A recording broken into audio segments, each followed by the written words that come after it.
இல்லை கௌரவம் பார்க்காதீர்கள். இவன் என்ன அழைப்பது, நாம் என்ன போவது என்று நினைக்க வேண்டாம். இது தமிழ்நாட்டுடைய பிரச்சனை. அதை சிந்தித்து பார்த்து நீங்கள் வர வேண்டும் என்ற இந்த நேரத்தில் நான் அழைப்பு விடுத்து தொகுதி மறுசீரமைப்பு அதையும் கொண்டு வந்து எப்படியாவது தமிழ்நாட்டினுடைய அந்த உரிமையை, அந்த எண்ணிக்கையை குறைக்க வேண்டும் என்பதில் கவனத்தை செலுத்தி கொண்டிருக்கிறது என்பது உங்களுக்கு தெரியும். அதனால தான் வருகிற 5ஆம் தேதி நாம் அனைத்து கட்சி கூட்டத்தை கூட்டியிருக்கிறோம். தமிழ்நாட்டில் இருக்கக்கூடிய 40 கட்சிகள் யார் யார் தேர்தல் ஆணையத்தில் பதிவு செய்திருக்கிறார்களோ அந்த 40 கட்சிகளுக்கு அழைப்பு விடுக்கப்பட்டிருக்கிறது. பெரும்பாலும் வருவதாக நமக்கு செய்தி அனுப்பியிருக்கிறார்கள். ஆனால் குறிப்பிட்ட ஒரு சிலர் நாங்கள் வர வாய்ப்பில்லை, வர முடியாதும் என்னும் செய்திகளை வெளியிட்டிருக்கிறார்கள். நான் அவர்களெல்லாம் இந்த நேரத்தில் கேட்டுக்கொள்ள விரும்புவது, வர இயல முடியாது, வர முடியாது என்று சொல்லியிருக்கக்கூடியவர்கள் கொஞ்சம் சிந்தித்து பார்த்து, ஏதோ தனிப்பட்ட திமுகவுக்கோ தனிப்பட்ட உங்களுக்கோ பிரச்சனை இல்லை, இது தனிப்பட்ட கட்சிக்கு அல்ல, இது அரசியலாக நீங்கள் பார்க்காதீர்கள். நம்முடைய உரிமை, நம்முடைய தமிழ்நாட்டினுடைய உரிமை.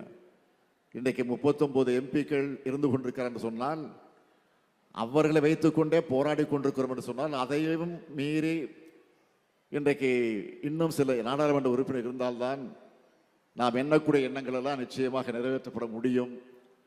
ஆக அதையெல்லாம் நீங்கள் சிந்தித்து பார்த்து, நான் மீண்டும் இந்த திருமண விழாவின் மூலமாக எல்லா கட்சி தலைவர்களுக்கு நான் கேட்டுக்கொள்ள விரும்புவது, வர முடியாதவர்களும் தயவு கூர்ந்து வர வேண்டும், வர வேண்டும், வர வேண்டும் என்று இந்த கூட்டத்தின் வாயிலாக நான் அழைப்பு விடுக்கிறேன். இல்லை கௌரவம் பார்க்காதீர்கள். இவன் என்ன அழைப்பது, நாம் என்ன போவது என்று நினைக்க வேண்டாம். இது தமிழ்நாட்டுடைய பிரச்சனை.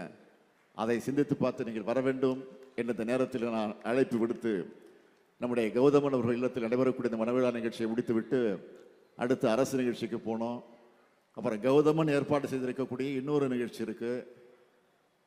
மாவட்ட கழகத்துடைய அலுவலகத்தில் கட்டடத்தை திறந்து வைத்து நம்முடைய அண்ணா சிலை, கலைஞர் சிலையை திறந்து வைக்கக்கூடிய அந்த நிகழ்ச்சி ஏற்பாடு செய்யப்பட்டிருக்கு. அதற்கு செல்ல வேண்டும்.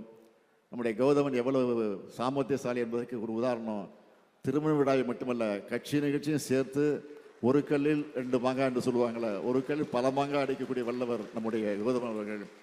ஆக அந்த உணவோடு இந்த திருமணத்தை நடத்தி கொண்டிருக்கிறார்.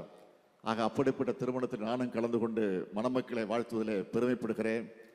அதே நேரத்தில் நான் மணமக்கள் அன்போடு கேட்டுக்கொள்ள விரும்புவது, உங்களுக்கு பிறக்கக்கூடிய குழந்தைகள், முன்பெல்லாம் குழந்தைகளை நீங்கள் பெற்றுக்கொள்ள வேண்டாம், அவசரப்பட வேண்டாம், கொஞ்சம் பொறுமையாக இருங்கள் என்று சொல்லிக் கொண்டிருந்தோம். இப்போ சொல்ல வேண்டிய அவசியம் வரல, சொல்லக்கூடாது இப்போ.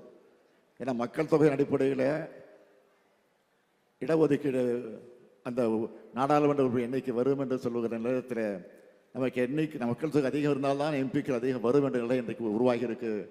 ஆனால் நாம் குடும்ப கட்டுப்பாட்டில் கவனம் செலுத்தி அதில் வெற்றி கண்டோம். அதனால் இந்த நிலை நமக்கு ஏற்பட்டிருக்கிறது. அதனால் இப்போ யாரும் உங்களுக்கு குழந்தைகள் நீங்கள் அவசரப்பட்டு பெற்றுக்கொள்ள வேண்டாம் என்று நான் சொல்ல மாட்டேன். உடனடியாக பெற்றுக்கொள்ளுங்கள். ஆனால் பெறக்கூடிய குழந்தைகளுக்கு அழகான தமிழ் பெயர்களை சூட்டுங்கள். அதுதான் என்னுடைய வேண்டுகோள். தமிழ் பெயர்களை சூட்டி தலைவர் கலைஞர் அவர்கள் இந்த தமிழ் மொழிக்கு செம்மொழி என்கிற அந்தஸ்தை பெற்று தந்திருக்கிறார்கள்.